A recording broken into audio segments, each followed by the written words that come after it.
Hello, friends. This is John Klein III of episode 208 of Shadow and Flame of Magic, your premier Kitty Pryde, Lockheed, and Magic podcast. And today we are going to review Age of Revelation titles, Omega Kids 3, Book of Revelation 3, The Last Wolverine 3, Radioactive Spider-Man 3, and Rogue Storm 3, and then quickly Battleworld 4. So let's get into it. So we have Omega Kids 3. This might surprise people that Omega Kids 3 is the leading comic of the episode, but how could it not be? This has been such a great miniseries. Not just surprisingly good, but good. Even great.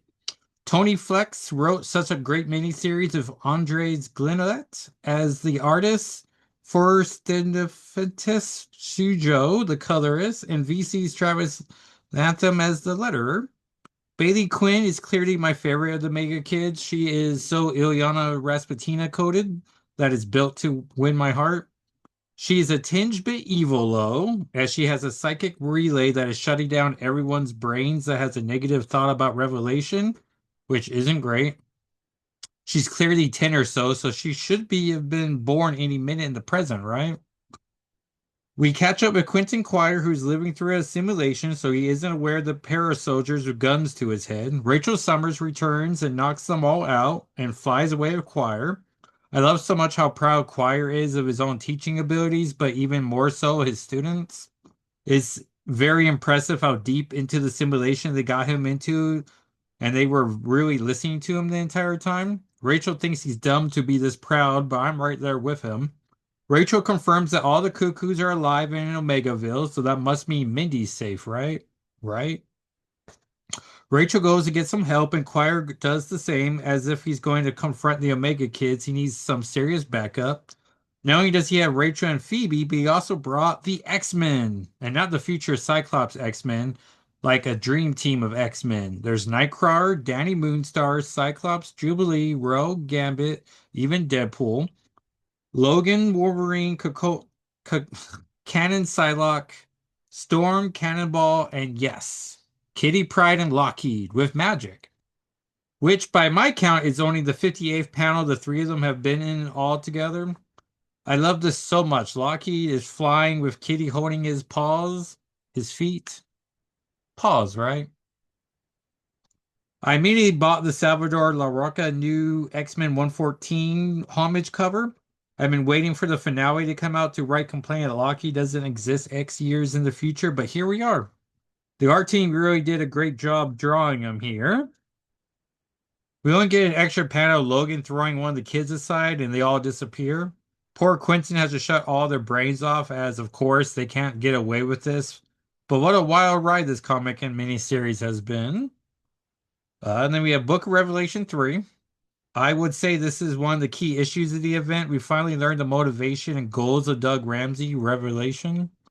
We learn Elbecca, actually Verta the Subtle, was handpicked by Apocalypse for this plan. Fabian Cortez got a funeral, and people respect him in death as much as they did in life, which wasn't much. Verta needs seeds at Krakoan Gate. I do love seeing Revelation tinkering with a computer. He's still connected to his old life. He discusses how Apocalypse's survivor of the strongest philosophy doesn't really work. Doug has a master plan that had to drape it all in this religious iconography to sell it to the masses. He has sacrificed everything for this mission. He used his best friend Warlock to spread the X virus, and he allowed his wife Bay, the Blood Moon, to be killed. But he also needed her to relay the mission to Apocalypse. I do like seeing that Doug has really stepped up his game plan. He needed Apocalypse to attack him, so he set that in motion. He left a giant door open so Apocalypse would send a spy. He wasn't sure if Verda was that, but clearly she is. He mentions Kitty Pryde right when Verda stabs him. If this is the only reference we get of Kitty and she doesn't appear in finale, then this is the last Kitty content we get until maybe April. As of the recording, all the solicitations for March has come out except for Marvel, so we'll be checking that over the weekend. But hopefully by Monday it's up, and then you can expect the my thoughts on the solicitations on Tuesday on the home of Shadow and Flame of Magic.com. Doug's big plan is to turn Earth into a version of Earth Ego, the living planet, but with Doug's face as the planet. The strongest to survive, and the weak needs to be strong, so everyone survives. Even Verda's plan to seed a gate is part of Doug's plan, so her last act of defiance is just yet another step for him. Verda dies as Apocalypse and Xavier arrive on Earth, setting up for finale. So not a bad mini-series. Um, it tells the story of Albeca or Verda, so it at least feels like a proper full story. And probably will get recapped quickly in finale. The Last Wolverine 3, this final issue makes me worried about finale. Leonard's super worried about Heather killing Logan, but I never think of her as someone who can accomplish anything, so I have my doubts. Revelation clearly learned of this plan and sent Logan deaf to stop him. Kurt's heart can't keep all with all this teleportation. Heather's in a very surprising move actually slices off Logan's left arm, which immediately reminds me of Weapon X from Age of Apocalypse, but his bicep instead of his hand. Also, I think about Colossus during Age of X-Men. That's pretty much the exact same cut. This does wake up Logan, so mission accomplished. He was wearing a mask this entire time, and we haven't been looking at his adamantium skull like we thought. Kurt teleports Leonard and Logan away as Heather dies fighting off Revelation Seraphim. Kurt's heart stops as he's just doing too much and dies, which makes me immediately start putting stakes onto this comic that is better to be all worth it. Logan kills Logan to escape to Canada and enjoy a drink on him. Leonard's going to go full Wendigo mode and sacrifice himself. Issue's final page is Logan swearing vengeance and it's going to go back to Revelation, which makes me immediately think that Revelation's going to control Logan and turn him into death again. I suppose Doug's down quite a few choir stairs, so maybe he won't be able to stop Logan, or maybe Logan never even gets that close to Doug. But now I'm worried about Age of Revelation finale, and this entire mini that I enjoyed might now have been a waste of time. If Logan turns, then the readability of this mini will be pretty low. But are any of these minis going to be worth reading again?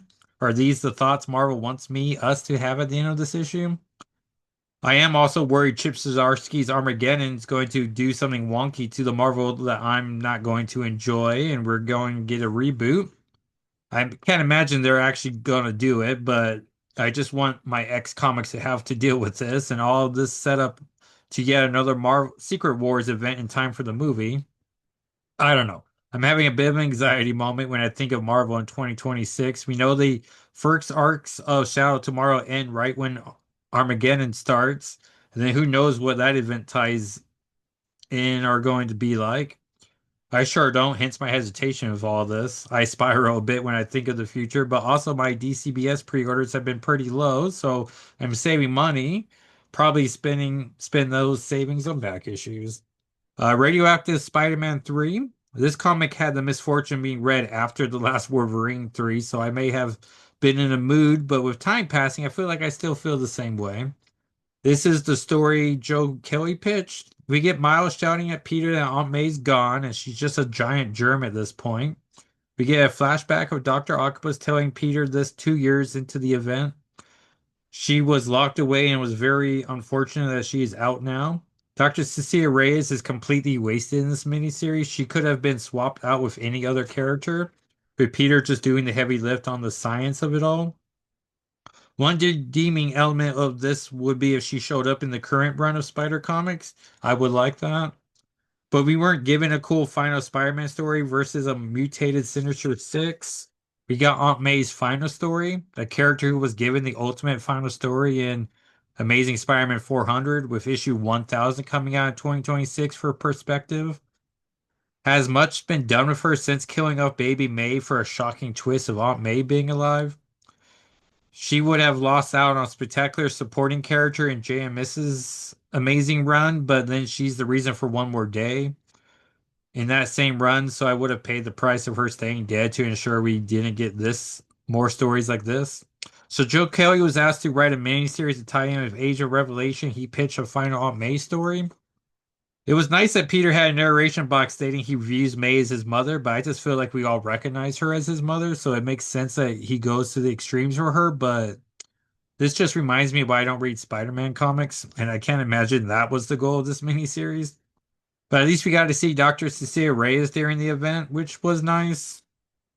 Rogue Storm 3. I guess this was just a rough week of comics. I didn't connect with this series at all. I'm not sure why we even had to do Rogue Green and Rogue Red. I thought this was just set 7 years into the future as opposed to X years, so this would have just been a story in Rogue's future past. And then by the time Unbreakable happens, she still fights a Galactus and gets all stoned up. It's just an odd choice. So this miniseries essentially explained why Storm won't be involved in the finale. She died fighting the gods, which I admit I didn't connect with the gods arc of Storm's last ongoing. And I'm really looking forward to a more Earth-focused Storm in this upcoming series. Except for the whole Storm's attending a funeral, and there's been no Kitty Pryde cast information. So whose funeral is it? So Mortar Storm versus Gods just isn't a story I want even more of. I like how Rogue Storm got a nice, or Rogue Red got a nice ending. That's good for her. Now that Rogue Green is back, those two are going to deal with that or just combine into one. Will Red even be in finale? And then we got Battleworld 4. Everyone's fighting Korvac besides Bucky and Spider-Man. Storm is seen in the fight until Korvac forces her to relive the deaths of her parents, so I don't love that. But that's all the Storm we get in the issue, so it's like you don't make a reference to the Days of Future Past that she's in. Like she's clearly an elderly Storm. You can make a reference to that instead of going back to like it could have been any Storm picked. What I do love is Bucky and Spider-Man recruit some heroes, including Britannicus Rex of Earth 99476. That's right, Dinosaur Captain Britain from Excalibur Volume 151. They show up way too late to support anyone, but at least issue 5 should be fun. Wasp makes a deal with Korvax to rebuild the world he wants. It revives everyone who died. And he changes Hank Pym into her Hank Pym, so she must have a plan with a twist, right? But also the stakes feel very low for this series, so if he wins, is that a good thing or a bad thing? So in the next week's comics, we have Age of Revelation titles, Expatriate X-Men 3 on Deadpool 3, which should guest star the Expatriate X-Men, X-Avengers 3, Cloak or Dagger 3, the Marvel Winter Break Special 1, and the Will of Doom. So I think I'm pre-ordered all of those except for X-Avengers and Cloak or Dagger. So we should see.